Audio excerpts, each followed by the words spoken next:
Ya, jumpa lagi di materi kali ini kita membahas mengenai fotografi dan teknik editing ya. Nah, kita pengenalan dulu ya. Kita mempelajari apa sih di sini.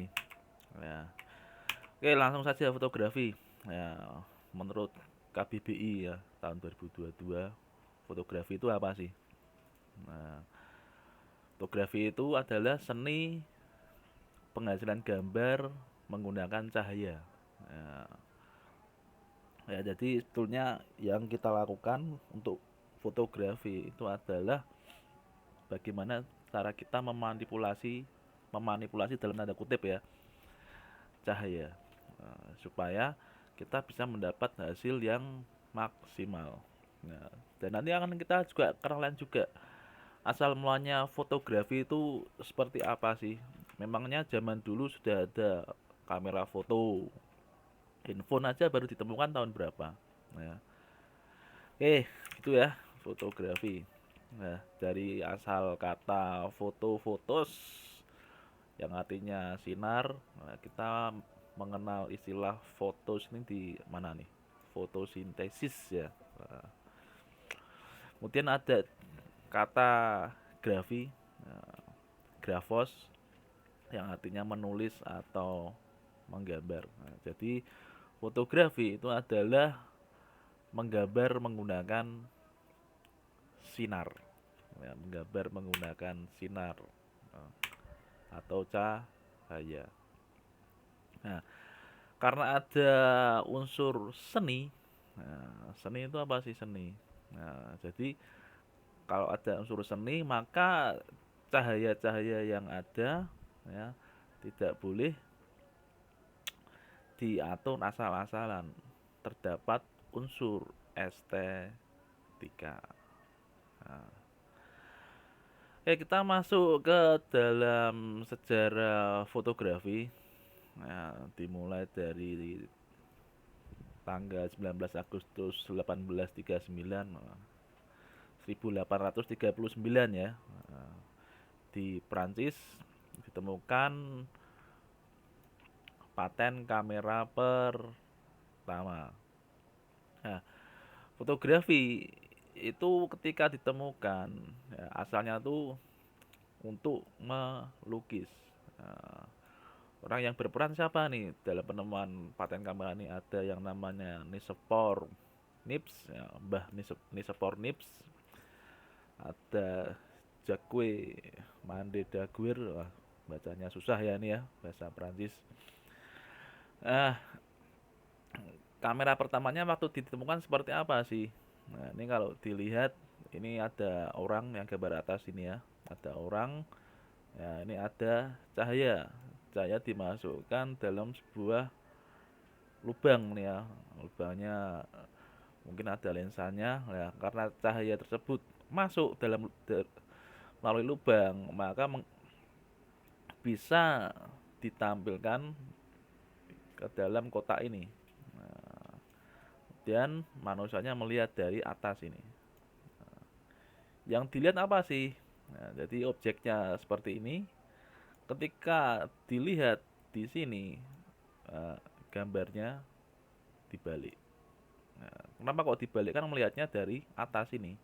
Nah, jadi gitu ya sejarah fotografi yang pertama.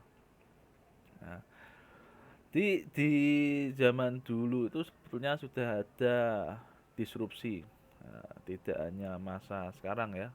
Masa sekarang disrupsi di banyak hal ya. Kalau dulu ada forum buatan anak dalam negeri Indonesia ya, buatan Mas Andrew ya, membuat Kaskus. Nah, Kaskus kemudian didisrupsi oleh berbagai macam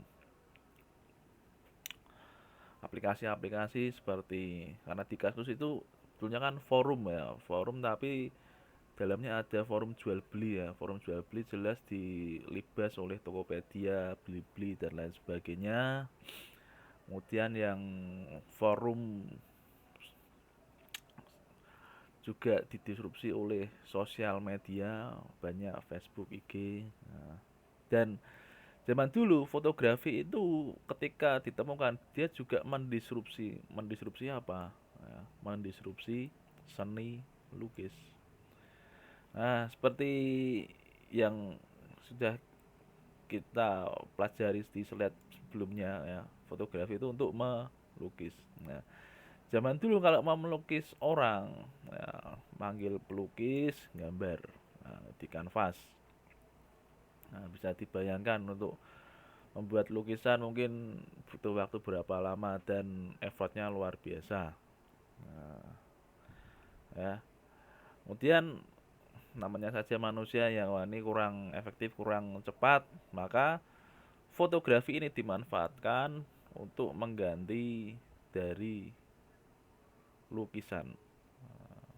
Nah, nah, karena lukisan itu kan juga berbicara seni ya, tidak gampang ya membuat gambar seperti ini. Nah, kemudian setelah ya ada paten ini, ya, paten tahun 1939, ya, kamera berevolusi. Ya, kamera berevolusi, evolusi yang disebut saja yang ke nol ya. Nah, namanya kameranya obscura. Obscura itu seperti apa? Obscura. Nah, ini kalau tadi yang gambarannya waktu paten ada kotak, nah, kamera waktu zaman ke nol, nah, zaman ke nol obscura ini dia sederhana sekali ya. Di sini ada objek bangunan. Nah, objek bangunan ini kemudian oleh karena ada sinar matahari ya, mungkin sinar mataharinya di sini ya, ya, dia bisa melewatkan cahaya melalui ruang ini. Nah, ruang ini. Nah, cahayanya tampil ya, dan ditampilkan nih di sebuah media kain yang kelihatannya sepertinya lusuh ya, tapi pastinya tidak seperti inilah. Ya, jadi gambarannya bangunan di sini tampil nih di sini. Ya, nah, gambarnya merupakan pantulan dari gedung yang di sini. Nah, kemudian berevolusi nih kamera. Ya, kalau tadi kan kameranya membutuhkan ruangan yang gede, ya, kemudian membutuhkan layar yang kain yang ya kalau kena angin ya seperti bergerak-gerak sendiri ya. Kemudian diubah ke kamera generasi yang pertama. Nah, kamera generasi yang pertama seperti apa? Nah, seperti ini ya. Namanya Daguerreotypes dan Calotypes. Namanya kok susah sekali ya. Nah, ini karena penemunya ini, nama penemunya Jacques Mende Daguerre dan Nicepor Nips. Ya, dinamanya Daguerreotypes kameranya. Ya. Prinsip kerjanya hampir sama ya dengan ini, hanya disederhanakan, dibuat ukurannya lebih kecil di dalam bentuk sebuah kotak hitam ini. Nah, sebuah hitam. Nah, kemudian berkembang lagi generasi yang kedua menggunakan plat kering. Nah, plat keringnya seperti apa? Kira-kira gambarnya seperti ini ya. Ini dalamnya ada plat-plat. Nah, fungsi platnya buat apa? Nah, nggak tahu nih ya. Dari tahun 1857 nih. Cara kerjanya gimana nih? Jelas pakai plat. Nah, jadi bisa mengkonversi ya. Berarti kan di sini kan prosesnya ada di sini, dikonversi menggunakan plat. Ya, mungkin nanti akan arahnya ke film ya, plat film. Kemudian kamera generasi yang ketiga Kodak. Nah, ini tadi saya sudah ngomong plat hubungannya nanti ke film ya, bener ya. Ini generasi berikutnya mulai ada film nih, roll. Nah, roll. Kalau yang kelahiran tahun 70-80 pasti tidak asing ya dengan roll ini ya. Ini roll kalau foto sudah diambil. Nah, nanti gambarnya ditulis di sini nih. Nah, maka waktu dulu kalau roll seperti ini ya, tidak boleh kena matahari. Kalau kena matahari katanya kobong. Nah, Kodak, Kodak mengembangkan kamera seperti ini. Sudah ada lensa fokus dan shutter speed. Kemudian kamera evolusi yang keempat, sudah mulai bentuk kamera yang compact. Kamera Canon ya. Nah, di kamera ini dibawa ya, terutama semakin populer setelah perang Korea. Satu perang Korea, para prajurit-prajurit Amerika pulang ya, pulang membawa kamera ini. Kamera ini Canon buatan Jepang. Di Korea banyak diambil. Ya. Kemudian kamera generasi yang kelima ya sudah masuk TLR dan SLR. TLR itu apa? Lensanya 2. SLR itu apa? Lensanya 1. Ya. Jadi kalau tahun 1928 sudah ada yang punya seperti ini ya bisa diibaratkan wah mempunyai barang mewah ini ya. Ya, barang mewah. Kemudian lanjut generasi evolusi yang keenam kamera analog, diproduksi oleh Sony Mavica. Ya, kamera analog seperti apa wujudnya? Ini seperti ini. Jadi belum ada komputer ya. Nah, komputer itu kan ditemukannya mulai sekitar tahun yang menggunakan listrik ya, sekitaran tahun 40-an. Pada waktu Perang Dunia yang kedua. Ya, sehingga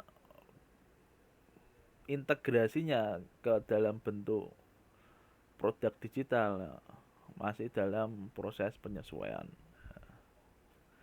Oke, yang ketujuh setelah ada kamera analog kemudian menjadi kamera digital. Kenapa kok diubah dari analog menjadi digital? Nanti ada pembahasannya terlebih sendiri ya. Nah, kemudian generasi yang evolusi yang terakhir, nah, seperti kita lihat kamera zaman now ada yang namanya DSLR. Maksudnya apa? DSLR, digital single lens reflex. Dan juga ada kamera-kamera yang lain ya seperti kamera bawaan handphone, kemudian ada mungkin yang sering pakai software editor, bisa dipakai ini ya. Nah, software untuk editor apa? Ada Canva, ada Photoshop, dan ini logo apa nih? Logo game. Ya. Jadi gitu kamera zaman now bisa pakai handphone, dari handphone kemudian bisa diedit di peralatan-peralatan berikut ya. Semakin banyaknya yang membawa digitalisasi ini ya, maka akan selanjutnya beranjak ke generasi digital. Oleh karena itu di zaman-zaman ini ya fotografi digital ini sangat-sangat menjadi primadona ya, karena dengan foto kemudian pengeditannya pun bisa dilaksanakan secara instan ya.